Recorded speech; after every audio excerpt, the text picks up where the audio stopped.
incredibly big deal that Facebook is completely overhauling its mission and has a new mission. So what is the new mission of Facebook? So our new mission is to bring the world closer together. And for the last decade, our mission has been to make the world more open and connected. And we've been really focused on these ideas, giving everyone a voice and helping to connect people, especially with their friends and family. And I think those are really good things, and we're going to keep doing them. Right? We're definitely not done with that mission yet. But now, I just feel like we have a responsibility to do more in the world. Right? And when you look at the world today, giving people a voice and helping people connect are good, and they've made the world better in a lot of ways. But our society is still very divided, right? And that means that people need to work proactively to help bring people closer together. It's not just enough to help us simply connect.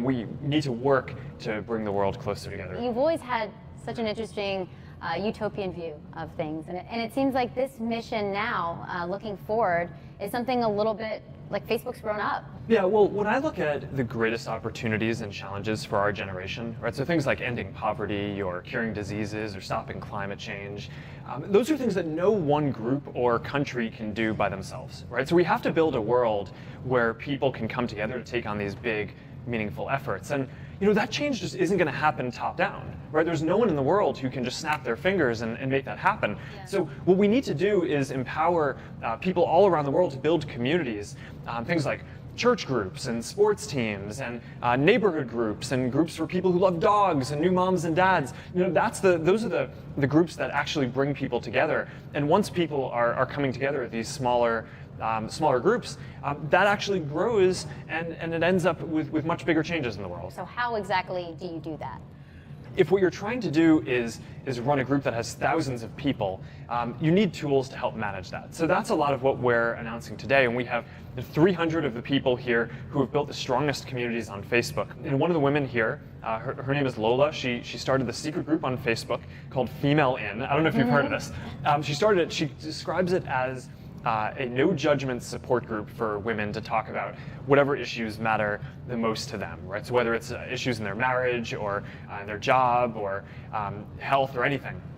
And what she's found is that people come and start talking about basic issues, but then it actually has given people an outlet for some really important things too. So now sometimes women come and talk about domestic violence, and within minutes she says that people get thousands of messages of support, offers of places to stay and help with childcare. And she didn't start off trying to build a community that was going to change the culture around domestic violence. But when you start bringing people together and giving people a way to connect, that's the kind of thing that this can lead to. So that's what we want to try to unlock in the world. And our view is if we can help build those tools and give more people like Lola in the world the power to build more of those communities, the world is going to be a much better place. Take me inside Mark Zuckerberg's head to the moment that you decided you needed to change Facebook's core mission. Was there an event that happened, or was there just a moment that you said, we got to change something? Well, for most of the last 10 years, this idea that the world should be more connected was not very controversial.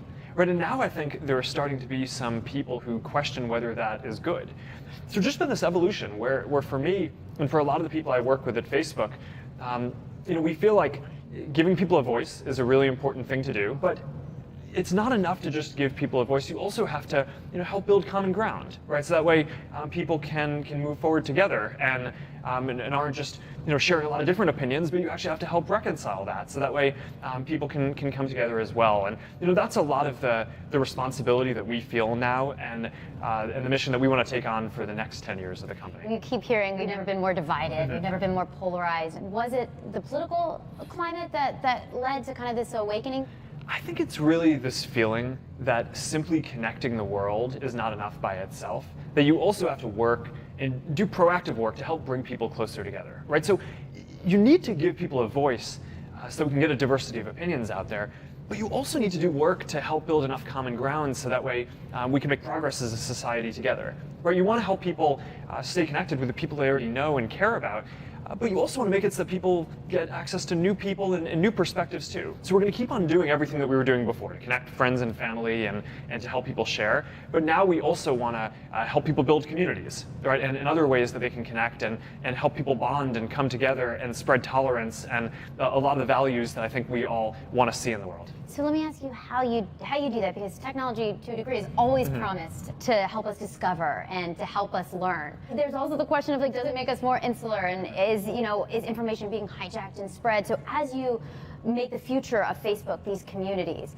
how do you make sure they remain a place for authenticity and for real discourse? People are connecting over something that they have in common. And there's a lot of research that shows that if you want to engage on issues that you disagree on, right, so things that society is divided on, the first thing that you need to do is connect over your common humanity, right? So that can be something as simple as, we both have families, or we both like a TV show together, or we both like the Chicago Cubs, or whatever it is.